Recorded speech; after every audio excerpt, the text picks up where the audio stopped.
नमस्कार प्यारे बच्चों। बहुत बहुत स्वागत है आपका अपने YouTube चैनल NCERT स्टडी पे। और मेरा नाम है अर्जुन। ठीक है, तो आगे चलते हैं। तो आज का जो हमारा वीडियो है उसमें हम क्या समझने वाले हैं, पहले आप इसको। हम क्लास 12th का जो ज्योग्राफी का सब्जेक्ट है उसका जो सेकंड बुक है उसका नाम है भारत, योग और अर्थव्यवस्था। उस बुक का जो 7वां अध्याय है उसका नाम है परिवहन और संचार, को हम समझने वाले हैं। और देखो, ये जो आपका चैप्टर है ना, तो मैं आपको 2 वीडियो में कराऊंगा। ठीक है, ये आपका पहला वीडियो है और इसके बाद एक वीडियो और आएगा। और हो सका तो एक और वीडियो आ सकता है, तीसरा। लेकिन कोशिश करूंगा कि आपका ये दूसरे वीडियो में ख़त्म हो जाए, ज़्यादा लंबा ना बने। कि हमारा न्यू कोर्स चल रहा है, जैसा कि आपको पता होगा बहुत पहले से, तो ये बताने की ज़रूरत है। तो हम वीडियो को करते हैं। और देखो, आप सब्सक्राइब कर सकते हो। आप वीडियो देख रहे होगे, एक बार पॉज करके 2 सेकंड लगेंगे, आप सब्सक्राइब यहाँ पे नीचे आकर कर सकते हो। ज़्यादा मुश्किल नहीं, बहुत आसान है। और ग्रुप आप ज्वाइन कर सकते हो, टेलीग्राम पे है हमारा एक ग्रुप, उसका नाम है A.K.Stadi। ऐसे आप सर्च करोगे तो आ जाएगा। और आपने मुझे फॉलो नहीं किया इंस्टाग्राम पे तो आप कर सकते हो, नेम आप स्वीट हम लिखा हुआ है। और बदले में आपकी कोई भी क्वेरी हो, कुछ भी आपको पूछना तो आप मुझसे पर्सनली वहाँ पे पूछ सकते हो। तो आगे चलते हैं। तो आप अपना विषय सूची देख लो, जो आपका दूसरा बुक है उसका विषय सूची किस प्रकार से है। तो हमने पहला चैप्टर देख लिया था, दूसरा चैप्टर देख लिया, तीसरा चैप्टर हमने देख लिया, चौथा देख लिया, पांचवा देख लिया और छठा चैप्टर भी हमने देख लिया। अब हम इकाई 4 का जो 7वां अध्याय है उसका नाम है परिवहन और संचार, इसको हम समझने वाले हैं। इसका ये पार्ट 1 है। ठीक है, तो आगे चलते हैं। देखो, थोड़ा सा परिचय समझ लो, परिचय इंपॉर्टेंट है। ये जो आपका चैप्टर है जिसका नाम है परिवहन संचार, परिवहन और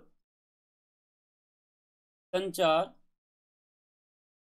तो ये जो हमारा चैप्टर है ना, इसके अंदर हमारे टोटल 15 टॉपिक बनते हैं। मैं आपको टॉपिक इसलिए बता देता हूँ पहले, ताकि आपको पता चल सके हमारा चैप्टर है इसके अंदर टॉपिक बनते कौन से। ये हमारे टोटल 15 टॉपिक बन जाते हैं। इन्हीं को हम समझने वाले हैं अलग अलग वीडियो में।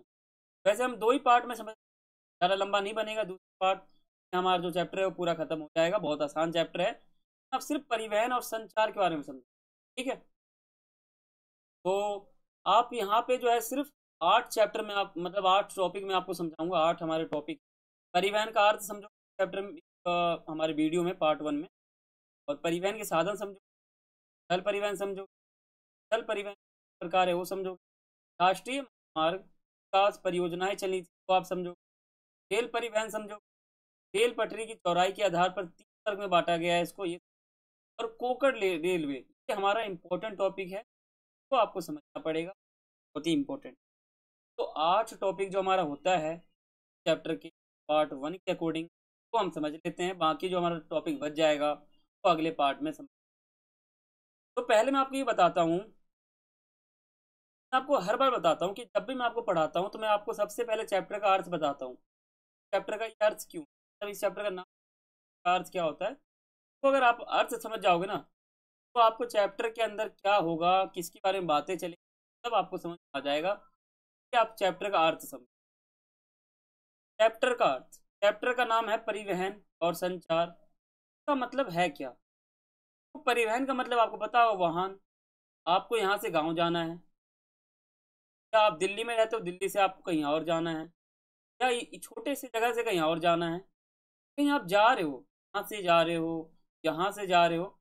जा रहे हो आप, ऐसा तो नहीं आप पैदल जाओगे। दिल्ली से बिहार आप क्या पैदल जाओगे, या दिल्ली से कहीं और कोलकाता आप पैदल जाओगे। क्या आपको चाहिए, वाहन, तो हम परिवहन कहते हैं। तो एक स्थान से दूसरे स्थान ले जाने वाली कोई भी सुविधा को हम परिवहन कहते हैं। इस परिवहन का ये अर्थ है। अब संचार का मतलब क्या है। तो संचार का मतलब होता है एक मनुष्य के दिमाग के अंदर जो विचार है, तो उस विचार को अगर हम दूसरे व्यक्ति के दिमाग के अंदर पहुंचा देते हैं, तो इसको कहते हैं संचार। जैसे उदाहरण मान सकते हो, मैं आपको पढ़ा रहा हूँ, चैप्टर कौन सा पढ़ा रहा हूँ मैं आपको, परिवहन और संचार। अब मेरे दिमाग के अंदर इस चैप्टर की जो भी सामग्री है, चैप्टर को समझाने का जो भी आसान तरीका है, वो मैं आपको बता रहा हूँ। यानी क्या हो रहा है, मैं अपने विचारों को आपके साथ शेयर कर रहा हूँ। इसका मतलब क्या है, कहीं ना कहीं हम दोनों के विचार का माहौल बन चुका है, हम दोनों के बीच संचार हो रहा है। मैं आपको पढ़ा रहा हूँ, आप पढ़ रहे हो, ठीक है। तो मेरा कहा गया जो बातें हैं, कुछ भी कह रहा हूँ आपको, तो आपके दिमागों तक को कहते हैं हम, समझ गए। संचार अलग टॉपिक है, परिवहन अलग टॉपिक। तो हम सबसे पहले शुरू करते हैं परिवहन, ठीक है। तो हमारा चैप्टर यहाँ पे स्टार्ट हो जाता है। इससे पहले जो भी बातें मैंने आपको बताई, तो सिर्फ और सिर्फ परिचय था, थोड़ा परिचय था, इंट्रो था, ये सब। यहाँ से हमारा परिवहन शुरू होता है। इसको मैं आपको दो तरीके से बताऊंगा। पहले हम परिवहन को विस्तार से समझेंगे, हम संचार को विस्तार से समझेंगे।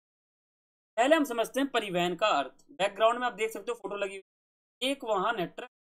अब ट्रक परिवहन है। अब मान लो आपको अपने कमरे को खाली करना है, कमरे का जो सामान है वो आप दूसरे में शिफ्ट करोगे या कहीं और। जब आप कमरे के सामान को दूसरे ले जाते हो, किस जरिए? परिवहन के जरिए। यानी मनुष्य कोई भी कार्य को जब परिवहन किया है, कार्य कैसे, ये आप समझो। पहला हमारा टॉपिक है परिवहन का अर्थ। और मैंने आपको बताना भूल गया, देखो, आप एक नोटबुक निकाल सकते हो, पेन निकाल सकते हो, और जिस बुक का ये चैप्टर है, ये किस बुक का चैप्टर है? तो क्लास 12 ज्योग्राफी का जो बुक है, भारत, लोग और अर्थव्यवस्था, उसका ये चैप्टर है। तो आप वो बुक निकाल लो, एक नोटबुक निकाल लो, और एक पेन निकाल लो। मेरे वीडियो को भी देखो, और नोट्स बनाते हुए चलो। आप जिंदगी में कभी भी इस चैप्टर को एकदम आपको समझ में आ जाएगा। इसलिए आप नोट्स बनाते हुए चलो, मैंने आपको हर चैप्टर में बताया है, और मैं आशा करता हूँ आपने नोट्स बना भी लिया होगा। तो इस चैप्टर का भी आप नोट्स बनाना शुरू कर दो अभी से। आप वीडियो को पॉज करो, और अपने घर में जो भी आपके पास बुक है, जो मैंने आपको कहा, और जो भी आपके पास कॉपी पेन है, वो लेके आ जाओ, और इस वीडियो के अकॉर्डिंग आप उन सब, ठीक है, समझोगे तो आपको समझ में आएगा, वरना सब ऊपर से जाता है। परिवहन का अर्थ, किसी भी प्रकार की वस्तु, कोई भी वस्तु है, खिलौना से लेकर काम की चीज है, वो कंप्यूटर है, मॉनिटर, कोई भी चीज है, यानी कोई भी वस्तु है, तो अगर हम एक स्थान से दूसरे ले जाते हैं, तो ले जाने की जो सुविधा है ना, इसी को परिवहन, समझ गए। यानी मनुष्य की किसी प्रकार का कोई भी को कोई परिवहन ले जाए और मनुष्य को सुख सुविधा प्रदान करे, तो हम कहते हैं परिवहन, समझ गए। अब हम बात करते हैं अपने दूसरे टॉपिक को। दूसरा टॉपिक हमारा क्या है? परिवहन के साधन, यानी परिवहन के स्रोत कौन कौन से। दुनिया में कितने प्रकार के परिवहन है? आप सोचोगे बहुत प्रकार के। वायु है, एक हवाई जहाज है, वो तो ट्रेन है। और आप सोचोगे रोड पे चलती है गाड़ियाँ, वो है। ऐसा आप सोचोगे। यहाँ पे तीन प्रकार की परिवहन आपके दिमाग में आ गए। आप सोचोगे हवाई जहाज में जो उड़ता है, मतलब आसमान में जो हवाई जहाज उड़ता है, चाहे कुछ भी ऐसा उड़ता है, एक परिवहन है। हवाई जहाज में मनुष्य बैठते हैं और जल्दी जो है कहीं दूसरे स्थान पे पहुंच जाते हैं, ये तो एक परिवहन है। हमारा जो पटरी पे ट्रेन चलता है, वो तो एक परिवहन है। रोड पे गाड़ियाँ चलती है, वो परिवहन है। तो यही समझते हैं कि परिवहन किस प्रकार के हैं, परिवहन का साधन कौन प्रकार से परिवहन कर सकते हैं। स्थल परिवहन हमारा पहला हो जाएगा, जल परिवहन भी हो जाएगा, ठीक है, वायु परिवहन भी हो जाएगा। ये तीन परिवहन है। एक तो स्थल, जमीन के ऊपर चलेंगे, रोड देख रहे हो आप, रोड के ऊपर हम चलेंगे। जल यानी पानी के ऊपर जहाज चलती हैं, वो भी तो एक परिवहन है। वायु यानी हवा में जो उड़ते हैं, जो हवाई जहाज, वो भी तो एक परिवहन है। सड़क आ जाता है, देखो स्थल जो है वो कई प्रकार से है। सड़क हो जाता है, या तो गाड़ियां जो है सड़क पे, या तो रेलवे आ गया जो पटरियां पे चलती है। पटरी के आसमान में तो नहीं है, पटरी भी तो एक धरती के ऊपर ही है। यानी पटरी भी जो है हमारा स्थल परिवहन के अंदर आता है। वो जमीन पर जो पटरियां बनी रहती हैं इस प्रकार से, ऐसे पटरियां पर जो ट्रेन दौड़ रही है, ये ट्रेन पर दौड़ रही है, तो आप कहोगे पटरी को है, तो आप कहोगे। जल परिवहन में हमारा सड़क पे आ जाता है, या तो कोई गाड़ी है वो सड़क के ऊपर दौड़ेगी, या तो रेलवे है, ट्रेन जो है वो पटरी पर दौड़ेगा, ये हो जाता है। पाइपलाइन, पाइपलाइन जो पाइप है किस पे बिछेगा? धरती के ऊपर, ये कहीं ना कहीं हमारा स्थल परिवहन हो जाता है। आ रहा है, मुझे ऐसा लग रहा है कि आपको समझ में आ रहा है। हाँ, तो अब इसको नोट्स बनाते हो चलो, ये माइंड मैपिंग मैं आपको बता रहा हूँ, माइंड मैपिंग बोल। अब जल की बात करें, जल के अंदर कौन कौन से परिवहन? एक तो अंतःस्थलीय है, जमीन के मतलब जल के अंदर जो परिवहन हो, मछलियाँ चलती है और बाकी जो अन्य कोई पदार्थ है, कोई ऐसा मतलब है जिसे हम, वस्तु है जिसे हम के अंदर, जल के अंदर। अंतः स्थलीय, सागरीय और महासागरीय मार्ग, ये दो ऐसे मार्ग हैं तो जल परिवहन के लिए। तीसरा हमारा आ जाता है वायु, राष्ट्रीय और अंतर्राष्ट्रीय। या तो दो राज्यों के बीच चलेगा या तो दो राष्ट्रों के बीच चलेगा। ठीक है, देखो राज्य के बीच में व्यापार होता है ना, उसको हम कहते हैं राष्ट्रीय व्यापार। और जब दो देशों के बीच में व्यापार होता है उसको हम कहते हैं अंतर्राष्ट्रीय। हमारा दूसरा तीसरा समझते हैं। तीसरा क्या है? स्थल परिवहन। अब स्थल परिवहन को हम बिल्कुल विस्तार से समझते हैं, होता क्या है कि हम करते क्यों। इससे पहले आप थोड़ा फोटो समझो। ये एक व्यक्ति है, तो इसके ऊपर बैठा हुआ है, इसके पीछे लकड़ी का चक्का कुछ है। अब ये जो गाड़ी चल रहा है, किसके ऊपर चल रहा है? आप कहोगे सड़क के ऊपर। हाँ, चल रहा है सड़क के ऊपर। ये क्या हो गया? सड़क परिवहन। अभी जो गाड़ियाँ की लंबी कतार लगी हुई है, ट्रैफिक है, ये किस पे खड़े हैं? तो आप कहोगे रोड पे, यानी ये भी तो धरती के ऊपर खड़े हैं। ये भी हमारे स्थल परिवहन के अंदर आ जाता है। समझ गए? गाड़ियाँ चेंज है, वाहन जो है वो चेंज है, तरीका तो एक ही है। भारत में मार्गों एवं कच्चे सड़कों का उपयोग परिवहन के लिए और प्राचीन काल में किया जाता था। प्राचीन काल में क्या होता था कि जो सड़क है ना, ये आप देख सकते हैं प्रकार से। आधुनिक समय टेक्नोलॉजी, गाड़ियाँ हो गई है, सड़क बन गए अच्छे गाड़ियों के लिए, और जो हाईवे होता है और अच्छा बन गया। आर्थिक तथा प्रौद्योगिकी का विकास के कारण भारी मात्रा में सामानों तथा लोगों को एक स्थान से दूसरे स्थान पर ले जाने के लिए पक्की सड़कें और रेल मार्ग का विकास हो गया। जल परिवहन में क्या था? पहले बुरा हाल था, लेकिन अब जो है बहुत सुधार हो गया है। ठीक है, बहुत ज़्यादा सुधार होता जा रहा है जल परिवहन में। अब हम बात करते हैं थोड़ा सा आगे, स्थल परिवहन के क्या क्या प्रकार हैं। देखो, स्थल परिवहन तो समझ गया, दो सड़कों के ऊपर चलती हैं। परिवहन मतलब कोई भी वस्तु को ले जाने की सुविधा को हम परिवहन कहते हैं। अब परिवहन में जब स्थल परिवहन की हम बात करते हैं तो कई प्रकारों में बांटते हैं। ठीक है, कई प्रकारों में बांटते हैं। मैं आपको बिल्कुल आराम से विस्तार से बता रहा हूँ ताकि आपको समझ में आए। अगर आपको समझ में ही नहीं आएगा और मैं इस वीडियो को 3 मिनट के अंदर ख़त्म कर दूं तो आपको कोई फ़ायदा बिल्कुल नहीं। ये वीडियो बेशक से लंबा बन रहा है, लेकिन आपको काम की चीज़ बताई जा रही हैं। अगर मैं चाहूँ तो इस चैप्टर को आपको सिर्फ एक पार्ट में 5 मिनट पढ़ा दूँ, इस चैप्टर को एक पार्ट में। लेकिन मैं ऐसा नहीं कर रहा हूँ, आपको 2 वीडियो में करवा रहा हूँ ताकि आपको हर चीज़ समझ में आए और वीडियो जो है छोटा सा भी बने। स्थल परिवहन के प्रकार समझते हैं। स्थल परिवहन जो है ये हमारे कितने प्रकार है? तो पहला हमारा हो जाएगा राष्ट्रीय महामार्ग, दूसरा हो जाएगा राज्य महामार्ग, तीसरा हो जाएगा जिला सड़कें, चौथा हो जाएगा ग्रामीण सड़क, पांचवा हो जाएगा अन्य सड़क। अब इसको समझने के लिए आपको गौर से इस स्लाइड को देखना है। गौर से कैसे? बिल्कुल ध्यान से देखना है और बिल्कुल ध्यान से इसको। राष्ट्रीय महामार्ग का मतलब क्या है? जब देश के अंदर जो बड़े बड़े हाईवे होते हैं, बड़ी बड़ी सड़कें होती है ना, एक तो वो हो गया हमारा सड़क जहां हम स्थल परिवहन करेंगे। दूसरा हो गया राज्य महामार्ग, एक राज्य के अंदर एक बड़ा सा सड़क है, बड़ा सा हाईवे जैसा सड़क है, पे हम स्थल परिवहन करेंगे। एक तो ये हो गया स्थल परिवहन करने का तरीका, मतलब परिवहन हमारा स्थल है, यानी हम गाड़ियां जो है वो सड़क पर ही चलाएंगे। लेकिन सड़क भी बहुत प्रकार से होते हैं। एक तो हाईवे सड़क हो गया, ऐसा थोड़ी आप जाके साइकिल चला दोगे सीधा बीच में, नहीं है ना। ये तो एक सड़क है। राज्य महामार्ग, राज्य के अंदर जो हाईवे होते हैं उस पर आप डायरेक्ट चला नहीं सकते। क्या सड़कें?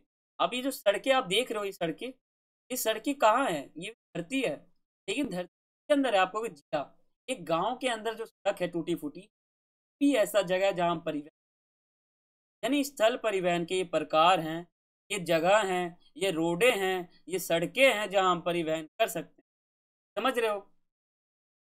बिल्कुल ध्यान से समझो, मैं आपको ये कह रहा हूँ। देखो, स्थल परिवहन यानी जो जमीन के ऊपर जो परिवहन चलता है। अब जमीन भी कई प्रकार के हैं। एक तो हाईवे हो गया जमीन, एक हो गया राज्य महामार्ग यानी राज्य के अंदर जो हाईवे हैं, जिला के अंदर जो सड़कें हैं, ग्रामीण यानी गांव के अंदर जो सड़कें हैं, और कुछ अन्य सड़क भी है जो गली में दिखते हैं आपको, छोटे मोटे सड़क होते हैं। सड़क हमारे कई प्रकार से होते हैं, ये सब प्रकार आपके सामने लिखे हुए हैं, ठीक, समझ गए। ये हमारा हो जाता है राष्ट्रीय महामार्ग। देखो इसकी लंबाई कितनी दूर, ये हमारा हो जाता है राज्य महामार्ग, छोटा सा रोड है, ज़्यादा लंबा नहीं है। ये हमारा हो जाता है जिला सड़कें, गलियों की जो सड़कें होती हैं टूटी फूटी, देखो कीचड़ पानी भरा हुआ है यहाँ पर, ये हमारा ये भी सड़कें हैं। सड़क के ऊपर गाड़ियाँ चलेंगी, या इस पे चलेंगी, या इस पे चलेंगी, या आगे एक सड़क आ रहा है उस पे चलेगी। तो बात यहाँ पर है सड़क की, गाड़ियाँ जो है सड़क के ऊपर ही चल रही है, लेकिन सड़क भी हमारे चार प्रकार से यहाँ दिखते हैं। हाईवे, छोटा हाईवे, एक जिला का रोड है हमारा टूटा फूटा, वो हो गया, और एक हमारा हो जाता है ये देखो, ये कीचड़ काचड़ लगा हुआ है यहाँ पर, देखो कितना टूटा फूटा सड़क है। यानी हम कह सकते हैं कि जो परिवहन स्थल पे होता है कई प्रकार से होता है, ठीक है। अब बात करते हैं हम इन सभी प्रकारों को थोड़ा अच्छे से समझ। राष्ट्रीय महामार्ग क्या है? यह वह सड़कें होती हैं जिनको केंद्र सरकार द्वारा निर्मित किया जाता है तथा इसको रक्षित किया जाता है, सुरक्षा प्रदान किया जाता है केंद्र सरकार द्वारा। इन सड़कों का उपयोग अंतर्राष्ट्रीय परिवहन तथा सामरिक क्षेत्रों तथा रक्षा सामग्री तथा सेना के आवागमन के लिए होता है, ठीक है। सेना आएगी तो इसी सड़क के ऊपर से चल चल के आएगी, ठीक है, ठीक है। और ये महामार्ग राज्यों की राजधानियां, प्रमुख नगरों, महत्वपूर्ण पत्तनों और रेलवे जंक्शनों का काम, सब इनको जोड़ते हैं आपस में, और इनका रख रखाव जो है NHAI करती है। इसका फुल फॉर्म हो जाएगा national highway authority of India, ठीक है। ये जो मैंने आपको बताया है नेशनल हाईवे अथॉरिटी क्या, ये जो है इसका रख रखाव करती है, जो कि केंद्र सरकार के अंडर में। अब बात करते हैं राज्य महामार्ग। राज्य महामार्ग यानी एक राज्य के अंदर जो बड़े बड़े हाईवे होते हैं, बड़े बड़े रोड, उनको कहते हैं राज्य महामार्ग। इन मार्गों का निर्माण एवं अनुरक्षण यानी सुरक्षा राज्यों द्वारा प्रदान किया जाता है, नाम ही इसका है राज्य महामार्ग। यानी ऐसे सड़क जिनका रखरखाव और जिनका सुरक्षा राज्य सरकार करे, कहते हैं राज्य महामार्ग। ये राज्यों की राजधानी से जिला में मुख्यालय तथा अन्य महत्वपूर्ण शहरों को जोड़ते हैं। मैंने एक एक पॉइंट जो है ना आपके एनसीईआरटी से ले रखा है, लेकिन हर चीज मैं आपको यहाँ डीप बता रहा हूँ। एनसीईआरटी में बहुत चीज फालतू भी है जो मैंने यहाँ से कटिंग किया है, काट काट के आपके लिए काम की चीज यहाँ पे मैंने रखा है एक तरह से। ये मार्ग राष्ट्रीय महामार्ग से जुड़े होते हैं, ठीक, समझ जाओ। अब बात करते हैं जिला सड़कें, यानी ऐसे सड़क के अंदर हो, टूटा फूटा हो, ऐसा आप देख भी सकते हो। ये सड़कें जिला मुख्यालय तथा जिले अन्य महत्वपूर्ण स्थलों के बीच संपर्क मार्ग का कार्य करती है, ठीक है। ये अन्य जो सड़क है उनको आपस में जोड़ता है, गली को जोड़ता है, छोटा मोटा सड़क होता है, ज़्यादा बड़ा नहीं होता। अब बात करते हैं ग्रामीण सड़क। ग्रामीण मतलब गांव, सड़कें मतलब रोड, यानी गांव के रोड। गांव के रोड कैसे होते हैं? ऐसे होते हैं कि आप देख सकते हैं, ऐसे दिखते हैं गांव के रोड, टूटा फूटा है, काचड़ियाँ लगे हुए हैं, कहते हैं हम सड़कें गाँव की। ये सड़कें ग्रामीण क्षेत्रों को आपस में जोड़ते, ये अत्यंत गाँव के सड़कों को आपस में जोड़ते। अब कुछ अन्य सड़क हैं, कुछ ऐसे सड़क हैं जो परे हैं। अब एक सड़क है, इसकी स्थापना 1960 में हुई, ठीक है। संगठन कौन है?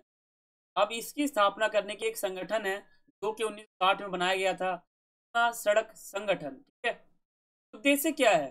देश की उत्तरी एवं उत्तर पूर्व से सटी सामरिक महत्वपूर्ण तीव्र और सम्मान सुधार के माध्यम से आर्थिक विकास को गति देने वाले रक्षा तैयारियों को मजबूती प्रदान करने का उद्देश्य का है। इसे स्थापित किया गया था कि इसने जो है अति ऊंचाई वाले पर्वतीय क्षेत्रों को, चंडीगढ़ को मनाली, हिमाचल प्रदेश तथा लद्दाख से जोड़ने का भी सब सड़क बनाया है ताकि वहां से आवागमन हो सके।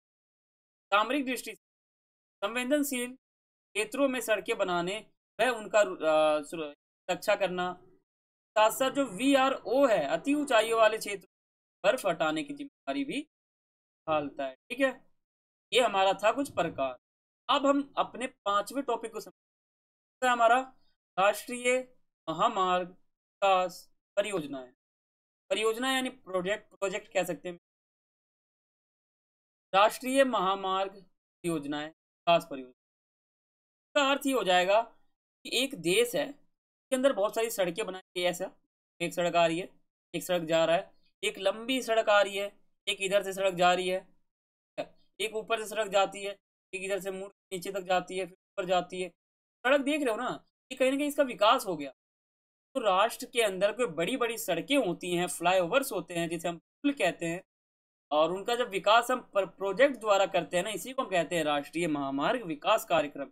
यानी ऐसे कार्यक्रम जिसमें राष्ट्र के जो बड़े बड़े रोड हैं उनको बनाया जाए, उनको संभाला जाए, उसका विकास किया जाए। समझते हैं, देखो, भारतीय राष्ट्रीय महामार्ग प्राधिकरण, नेशनल हाईवे अथॉरिटी ऑफ, ये देश भर में विभिन्न चरणों में कई परियोजनाओं की जिम्मेदारी उठाए। एक तरह से ये आपके बुक का लाइन है, लेकिन मैंने आपके लिए बहुत ही छोटे छोटे लाइन रखे हैं, और यही लाइन आपके काम का है। बुक में फालतू लाइन है वो मैंने काट रखा है, ठीक है। जैसे स्वर्णिम चतुर्भुज परियोजना था, इसके अंतर्गत क्या हुआ ना कि 5,846 किलोमीटर लंबी 4x6 लेन वाले संगठन था, ये यातायात और गलियारे शामिल थे।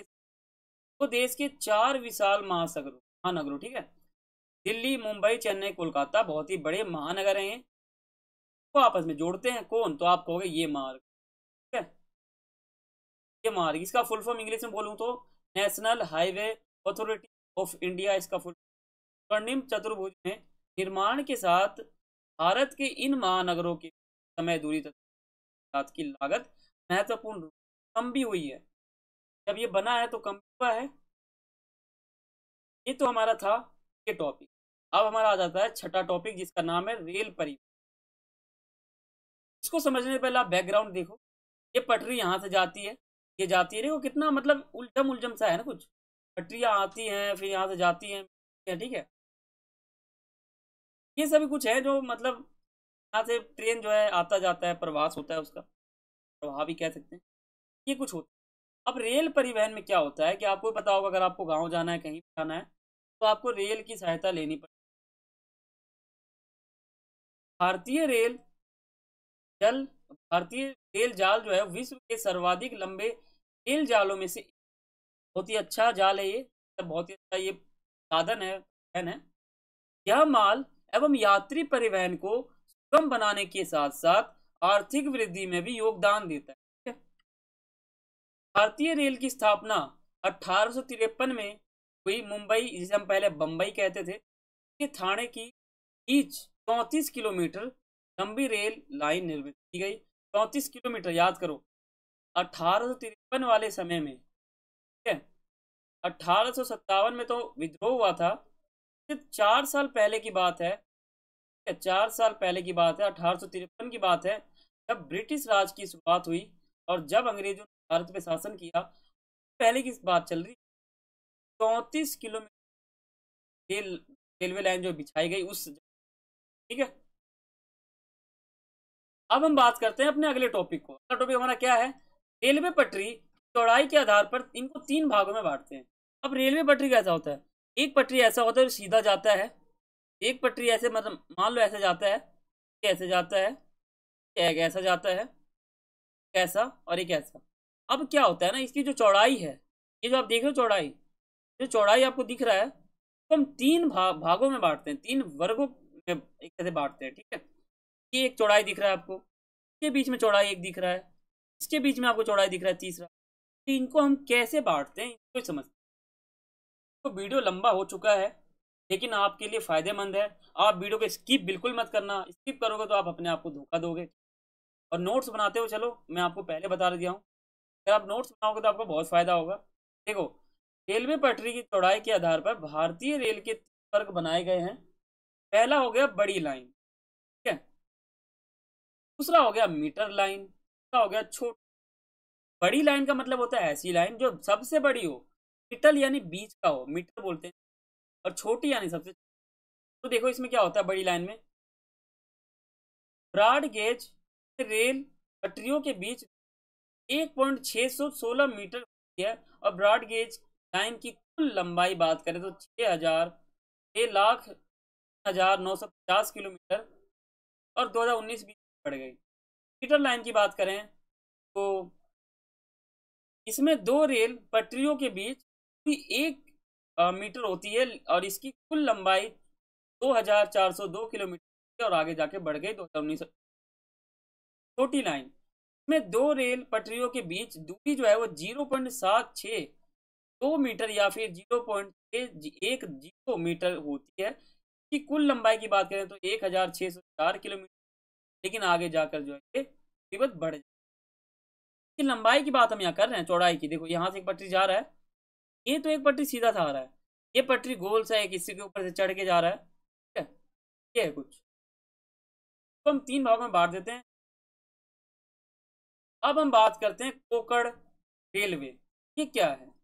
ये आप ऊपर देख लो, जंगल का माहौल है, पूरा पेड़ पौधे हैं, जंगल है, ट्रेन जो है पटरी के ऊपर चल चल के जा, है ना। कोकड़ रेलवे में क्या होता है मैं आपको आगे बताता हूँ, इसको आप ध्यान से समझ। ये पेपर में आता है और ज़्यादा चांस इसके ऊपर रहता है, तो ये जो है आपके लिए क्वेश्चन भी हो सकता है और ये आपके लिए एक टॉपिक भी हो सकता है। मोस्ट इम्पोर्टेंट 1.1% इम्पोर्टेंट आ सकता है। इसकी स्थापना कब हुई? 1998 में हुई, ठीक है। कार्य क्या था इसका? यह 760 किलोमीटर लंबा रेल मार्ग था। इसकी लंबाई देखो कितनी तक है, देख लो, आपको तो पानी गिर रहा है, झरना गिर रहा है, इसकी लंबाई देख लो कितना दूरी है। 760 किलोमीटर लंबा रेल मार्ग महाराष्ट्र में रोहा कर्नाटक के मंगलोर से जोड़। महाराष्ट्र में एक जगह है रोहा और कर्नाटक में एक जगह है जिसका नाम है मंगलोर, वो आपस में जोड़ता है। यह रेल मार्ग 146 नदी व धाराओं तथा 2000 पुलों एवं 91 जो हमारे सुरंग है ना, को पार करके जाता है। इस मार्ग पर एशिया की सबसे लंबी 6.5 किलोमीटर की सुरंग भी है। समझ गए? मैंने सभी नोट्स जो है एनसीईआरटी से बनाए हैं, लेकिन बहुत ही फायदेमंद है और उसको मैंने बहुत ही छोटे से में बनाया है। मान लो एक पेज है आपका, पेज में 30 लाइन है, 30 लाइन में से जो आपके 10 लाइन है ना फालतू के, ठीक है, फालतू के वो 10 लाइन को काटे हैं और 20 लाइन को लिखा है। समझे? तो आप ऐसे नोट्स बना के चलते हो रहोगे तो आपको बहुत यहाँ पे अगर आपको वीडियो अच्छा लगा हो तो एक सब्सक्राइब आप कर देना यहाँ पर बस, और बेल आइकन पर क्लिक कर देना, और एक लाइक तो बनता है। आप भी सोचो कि मैंने आपको इतना अच्छे से बताया और वीडियो आपको अच्छा लगा तो आप एक लाइक जरूर कर सकते हो, बिल्कुल होता है ये, और वीडियो शेयर कर सकते हो। और अगर आपको इस चैप्टर में कुछ परेशानी हो तो आप मुझे कमेंट कर सकते हो या फिर आप मुझे इंस्टाग्राम पे पूछ, और बाकी आपकी कोई भी क्वेरी हो, ठीक है, आपको ये चैप्टर कैसा लगा आप अपना फीडबैक देना, बताना, ठीक है। और आपने नोट्स बनाया कि नहीं बनाया और आपको सभी चैप्टर